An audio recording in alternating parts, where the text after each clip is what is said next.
السلام علیکم ورحمۃ اللہ وبرکاتہ۔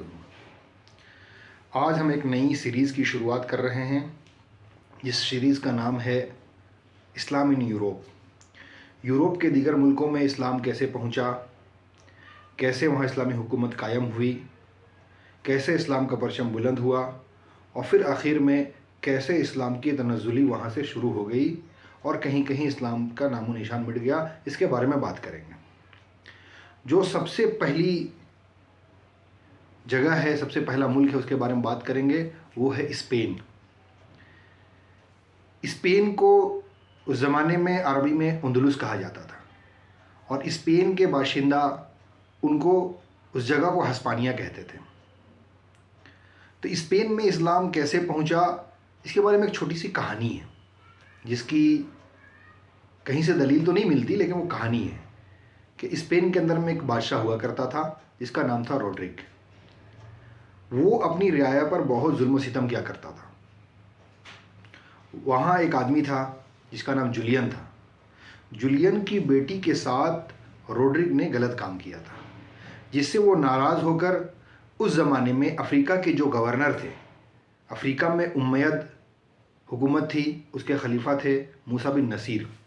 موسیٰ بن نصیر کے پاس پہنچا اور ان سے درخواست کیا کہ آپ ہسپانیہ میں یعنی اندلس میں اپنی فوج کو بھیجیں اور وہاں کے راجا سے لڑائی کریں۔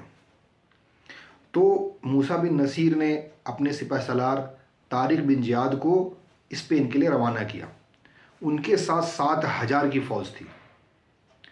وہ جب وہاں سے نکلے اور اسپین میں داخل ہوئے تو ابھی ایک جگہ ہے جبرالٹر، اس جگہ سے اسپین کے اندر میں داخل ہوئے۔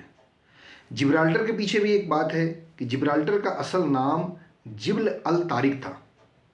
طارق بن زیاد کے نام کی وجہ سے ان کا اس جگہ کا نام جبل الطارق یعنی طارق کا پہاڑ رکھا گیا تھا، جو دھیرے دھیرے ٹوٹتے ٹوٹتے جبرالٹر کے نام سے مشہور ہو گیا۔ اور پھر جب وہ اسپین میں داخل ہوئے اور وہاں کی حکومت سے یعنی راجا روڈرک اور بھی جتنے وہاں کی راجا کی ریاستیں تھیں، تمام ریاستوں کے جو فوج تھی ان کے ساتھ ان کی لڑائی ہوئی۔ اس فوج کی تعداد لگ بھگ 30,000 کے آس پاس تھی۔ یہاں 7,000 کی فوج ہے، وہاں 30,000 کی فوج ہے، لیکن اللہ کے کرم سے یہ 7,000 کی فوج نے اس 30,000 کے فوج کے اس لشکر کو شکست دے دی، اور اسپین کے اندر میں اندلس کے اندر میں اسلام کا پرچم بلند ہونا شروع ہو گیا۔ پھر دھیرے دھیرے وہاں کے لوگ مسلمان ہوتے چلے گئے، پورے اسپین کے اندر میں اسلام کا پرچم بلند ہو گیا۔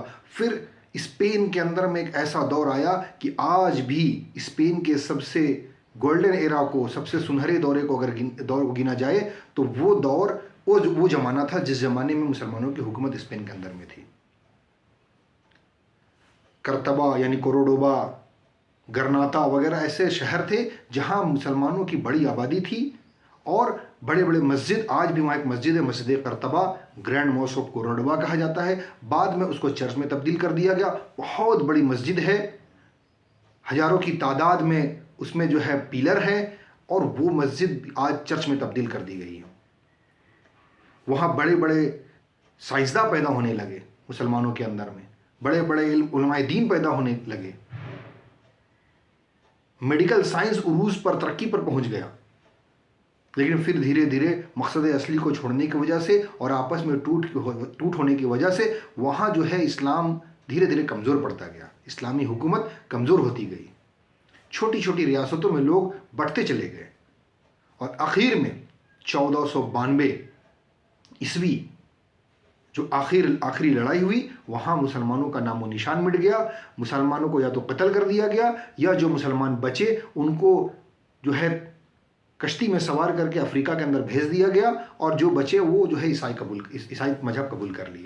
اس طرح سے وہ زمانہ 711 سے لے کر 1492 تک مسلمانوں کی جو حکومت رہی اسپین کے اندر میں، وہ اسپین کا گولڈن ایرا تھا، سنہرا دور تھا۔ لیکن جس مقصد اصلی کے لیے پیدا کیے گئے تھے، اس مقصد کو چھوڑنے کی وجہ سے وہاں سے اسلام کا نام و نشان مٹ گیا۔